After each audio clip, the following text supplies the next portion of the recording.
Hello and welcome to another episode of the Agency Leadership Podcast. I'm Chip Griffin, And I'm Gini Dietrich.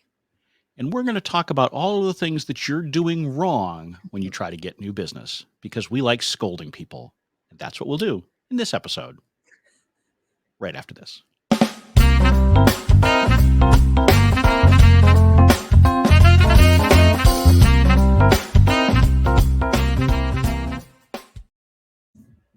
And truth be told, I'm not the scold, you are. This is your topic. You have a bee in your bonnet today, and we're going to let you excise it. Okay, listen. We've talked about before that I am leading a marketing team for a client, and we are currently going through an agency search. It is so bad. So bad. Like, in every meeting we've had so far, I take notes on things you should not do in a new business pitch. Everything from not following the request for proposal. We had simple questions in there we wanted everyone to answer during a presentation. Not presenting anything, not being on camera while the prospect is on camera. Like all sorts of things. It's astoundingly bad. Bad. And why do you think that is? I honestly don't know, because I think there's a few things. I think that there are lots of quote unquote experts out there who have said you should do things this way, and that's what they do. And quite honestly, there are things that I have seen some of these agencies do that we've done because we thought that that was the right thing to do. But from a client's perspective, it's really bad. Like, tell me who's going to be on the account team. Tell me who I'm going to be working with. And in the past, I would protect my team from new business meetings because it takes time and it's not billable and yada, yada, yada. But as a client, I would never hire an agency without meeting the team that I'd be working with. So there's just like things I think that we're told as we build our agencies to do that from a client's perspective is not good. It's not good. And I get that I might be my expectations may be a little higher than most because this is what I do for a living, but it's bad. Well, I mean, some of these things I would argue aren't even good from an agency perspective. I mean, and in the past, I've been of the same mindset that you don't waste your team's time, if you will, with new business development meetings and that kind of stuff. But it's absolutely the wrong way to look at it because it has a huge impact on retention and the success of a project. Because frankly, if your team doesn't gel with their team, you want to know that before you've actually agreed to do something. Right. And if you don't have them in the room during those meetings, then it becomes very difficult once you're, then introducing this brand new client to people they've never met and saying, they'll take care of you. I'm gone. Bye-bye. Right. And introducing this brand new client they've never met while also saying, and this is the work that you're going to do. So they haven't been involved in any of the strategy discussions. They haven't been involved in the audit. They haven't been involved in any tactical agreement, any metrics. They haven't been involved in any of it. And you just hand it over to them and walk away. It's the absolute wrong thing to do. Wrong. Well, I think a lot of this comes down to the fact that most agencies think they need to pitch far more than they really do. And so they're spending a lot of time pitching, which means that they have, if they ask their teams to be involved, it would take more and more of their time. Right. And I think part of this is because, and I've ranted about this myself recently in an article, people think of agency business development as sales. And if you're selling cars or software or something like that, you want to try to get as many meetings as you can, because the more meetings, the more sales. Sure. In the agency world, that's not what it is. It's really matchmaking and finding the right fit. And so if you spent less time writing proposals and showing up at pitches, you could be a lot more intelligent about how you do it. Great. And I will say that, the agencies that we've chosen for this pitch process, they have the expertise that we need. They have deep expertise in the areas that we need. So we already know they're capable. What we want to know is it a good match? Are you willing to be flexible? Can you go deep with us? Are you going to be a partner, an extension of our team, or are you going to be a vendor, for lack of a better term? Like, those are the things that we want to know. Show us a couple of case studies that might be similar to the kind of work that we're asking you to do. We already know you're capable. We don't want the ideas. We want to know, and maybe we'll ask for ideas later as we narrow it down. But right now, we want to know what your team is like, what kinds of clients you have, and where you have similar experience that's going to help us grow really fast, because you have experience that the internal team doesn't have. Right. I mean, this is very much the getting to know you stage between agency and client. And Right. so, you have to understand where you're at in the process. And we've talked about this before. A lot of agencies love to go into those initial meetings and just, barrage the client with ideas. Yes. And those are generally very uninformed ideas because you Correct. simply don't have enough data and Yes. information and understanding of the client to offer intelligent suggestions. You're just offering based on, what you and your team have sat down and mused about. Oh, wouldn't this be cool if we could do this for them or that for them? Well, maybe, but how does Maybe. that fit in with what they need? What have they tried before that worked or didn't? Right. Wouldn't you like to know those things before you actually come up with your strategy and tactics? Yeah, I mean, I feel like you would want to know those things.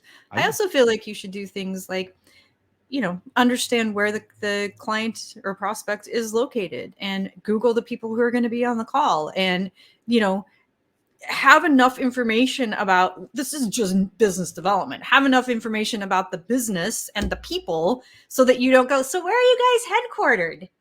We've had that question twice. It's really easy to figure out if you go to the website where we're headquartered. It's really easy to Google the people who are on the call. Really easy, because you get the invite, who's going to be on the call. So just basic stuff is not being done, and it's across the board. And I don't understand this not being on camera thing. I mean, not in 2022, there's no reason for you to do a new business pitch and not be on camera, unless the client is specifically asked for that for whatever reason. Right. I think that's still weird, but the client should drive that, not you as the agency. Yeah, 100%. And it's been kind of funny because we're the only ones on camera, and the agency is pitching off camera, and we're like, should we go off camera? Like, what do we do? This is weird. Yeah, I mean, if I'm talking to someone and they're off camera, I always kill the camera, because it does feel weird that they're seeing me and I'm not. It's so weird. Them. Yeah. But I mean, if you have the opportunity to have your camera on during a new business pitch, take it, because that's allowing you to make a much better connection. Right. Those of you who are watching this on YouTube probably feel a better connection to us than those of you who are listening in audio. I mean, Obviously, if you're a regular listener, it may be different, but if this is the first time, you're going to feel a much deeper connection if you can actually see us. I mean, just cover my half of the camera and you're fine. See facial expressions, read body language. Like, exactly. Most people don't play poker very well, so you can see people glazing over if you're boring them or whatever it happens to be. You can see it. So, yeah, it's. But I suspect that may be part of the problem too, is that the agency may be concerned that their staff's eyes will be glazing. Well, over. Then they have to work on that, and that's not my problem. Exactly, but I think then that goes back to trying to do too high a volume, because when you start doing too high a volume, you kind of get tired of them, right? You're just kind of going through the motions. But the other thing that you mentioned was that they're ignoring the instructions effectively that you give them, and this is something that some consultants preach religiously, that you should basically treat RFPs or RFQs as an invitation to do kind of your own whatever thing. You want. Yeah, and to me that's kind of silly. It's totally silly. I do think that there are potentially times where you can, skip questions that you just say, hey, we're not going to really, I mean, sometimes some RFPs will ask for financial information or things like that. And sure. And in the past, I've routinely said, yeah, we're a private company. We don't disclose. Absolutely. Yes. That kind of stuff. But that's different from, basics, fundamentals of the RFP, RFQ, RFI, whatever it is, and just saying, yeah, no, I'm going to go in a totally different direction because I know better. Yes. Or get in the door, have the conversation, then maybe go somewhere else, but don't start by, if you're told to go to their front door and you go to their back door intentionally, that's just dumb. So I would say, obviously, do your research, figure out who the company is, who the people are that are going to be on the call, Google them. It's not hard, but also ask some simple questions. what is it that you're expecting from this meeting? Would you like us to present capabilities? Are you looking for ideas? Like, ask them those kinds of questions so that you're prepared, and don't just launch into something that you think the prospect wants without asking. Because first of all, it's and not to say that everybody should be going into requests for proposals or into competitive pitches. Like we have a thought on that, and I think we've done an episode on that as well. But if you are in a competitive pitch, part of the reason the client is asking the same thing of everybody is so that they can compare apples to apples. If you don't follow directions, you're automatically going to get cut out because it doesn't allow us to compare effectively. I mean, certainly there are other things like, you might gel with one agency better than another, and those, but from a like logistical, cerebral point of view, you have to have something that you can effectively compare against one another. Yeah, the only thing I would say to that, though, too, is that you come from an agency background, so you're treating the process from the client side in an ostensibly fair manner. True. And a lot of clients don't do that. That's a good point. And so some of this behavior may have been conditioned by experiences where the client isn't having a fair and open process where they're truly looking to compare apples to apples and all that. And so in those cases, there may be an advantage to coloring outside the lines. But fundamentally, anytime that you're meeting with a prospect, no matter how you've gotten there, whether it's through an RFP process or whether it's just, an introductory meeting or something like that, you should be spending time showing your intelligence by asking questions.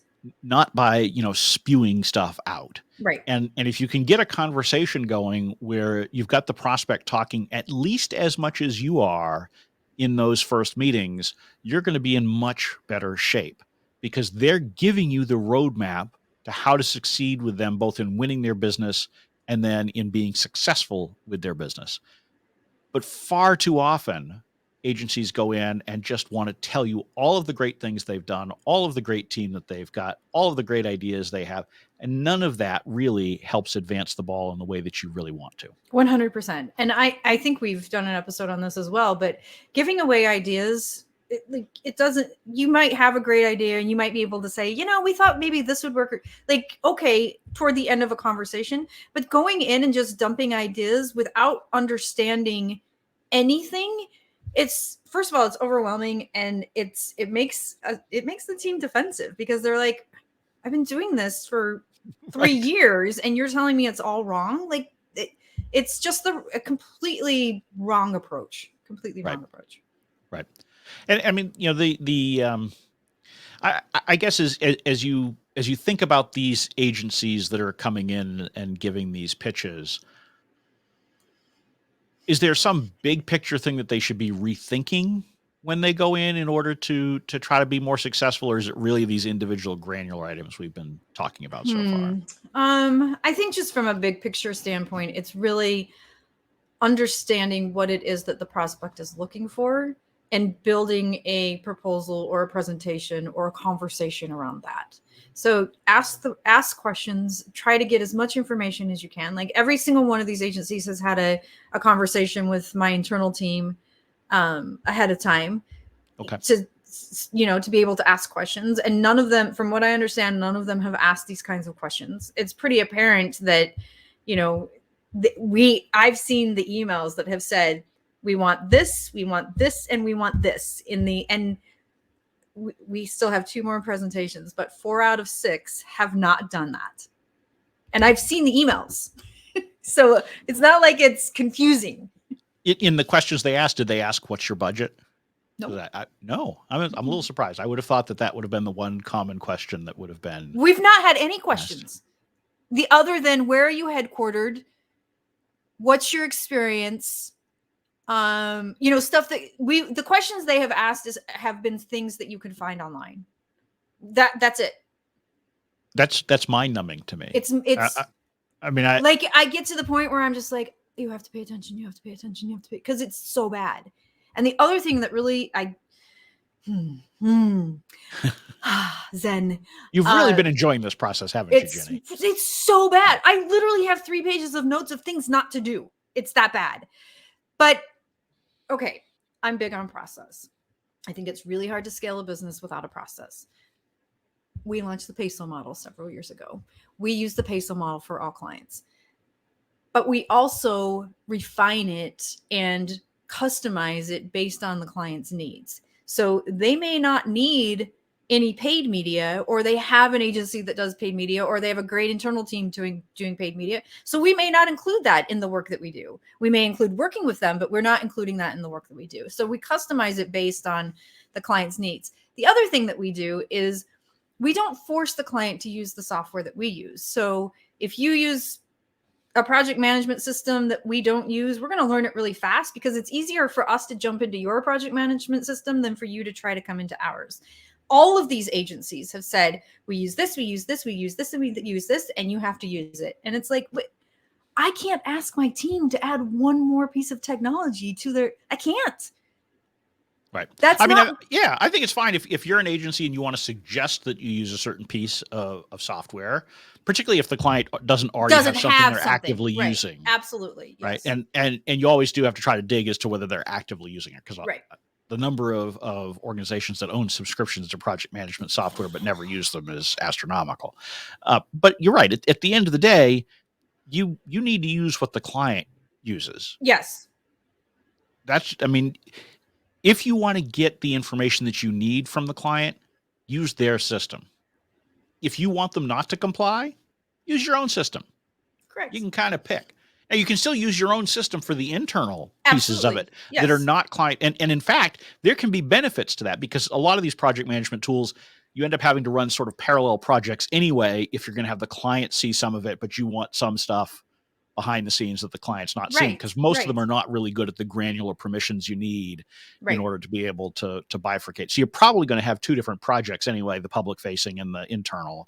So what's wrong with using theirs for the pieces they need to see and you need to get from them, and then having your own system for the internal? That's fine. Yeah, 100%. It's been fascinating. So I've started to ask, like, I've asked who's on the team, and that is a hard question to answer. What software do you use, and are you willing to use ours? Do you use Slack, and can we loop you into our channel? Like, and the answer is always no. And you're just like, okay, you're making it really challenging to hire you, because I'm not going to ask my team to use two different project management systems. I'm just not. Right. Well, I mean, and to me, this speaks to agencies that are looking to take a bit more of a cookie cutter approach, even though they'll pretend that it's definitely cookie cutter. They'll pretend that they're doing custom work for you, but they're really working off of not just a process but a template. Yep. And once I mean, I would argue that that's not truly an agency in the traditional sense of the term, right? It's a service provider, but it's not working with an agency in the way that a lot of folks in the agency community would use that term. And so you need to be thoughtful about what kind of business are you running, right? If you're running a glorified service provider business, and maybe you call it an agency because that's the way that you can sell, okay, fine. But if you really truly want to run an agency, then you need to have a process, but it needs to be adaptable to the individual client. It doesn't need to be a one size fits all, like you're building a piece of software or you're selling a burger at McDonald's. And yes, you can ask to hold the onions 50-50 whether it actually happens, but or one or two actually end up on there. Right. I mean, and I'm not picking on McDonald's here. All restaurants have these issues when you ask for customizations to orders. Even fancy high-end places sometimes make mistakes. Sometimes. Not very often. Not nearly as often. Not nearly as often. Yeah, it's been a fascinating experience, but I would say that you asked the big picture question, and I would say from a big picture perspective, just really understand what the prospect is looking for and deliver that. You can always talk about, one of my favorite things to do is ask questions. They may throw a question back at me and I can say something like, in my experience, blah, blah, blah, or we have a client that we've done. So you can tie in your experience and your case studies and your testimonies and things like that in the conversation, but doing it without asking or being prepared for what the prospect wants is just, it's mind numbing. And we're going through a lot of these. It's really bad. It's really bad. Well, look, I mean, here's the thing. If you don't like the prospect's process, if you don't like what they're asking for, you don't have to present. Right. Then Right? they're not a good fit for you. You are in Right. charge of your own business, Right. and you can decide Right. this isn't a fit for us. We're going to opt out of the process. Correct. Nobody is forcing you to come in and make a pitch. Nobody is forcing you to fill out an RFP. Nobody is forcing you to deliver a proposal. You're choosing to do it because you believe that you're a good fit with what they're looking for. And a lot of the behavior here suggests that perhaps they recognize it's not a good fit, but they're going to somehow try to shoehorn you into the way they do things Right. rather than figuring out that there's a match. And that, honestly, that doesn't work. This is like, when you're dating somebody and you think you can change them. Right. Yeah. I know you're always late, but once we start going out together, I'll fix that. You'll be on time. You'll be on time. Yeah. Guess what? Probably not going to happen. And People then who are it'll piss habitually you late off because Exactly. yeah. Exactly. Mhm. Right. Yeah. Or like the crazy people who decide the way to solve their marriage is to have a kid. You're right. Yeah. That's that works. absolutely Always the works. solution. Yep, Yes. that totally Kids always make works. things so much easier. Yes. Yeah. Yep. Way easier. So use your brain, use your power of choice. Don't go after prospects that are not good fits. If you go after a prospect because you think it might be a good fit, follow their rules. Simple. Easy. That's it. Great. Google them. That's it. And that's it for this episode of the Agency Leadership Podcast. We're going to draw it to a close. I'm Chip Griffin. And I'm Gini Dietrich. And it depends.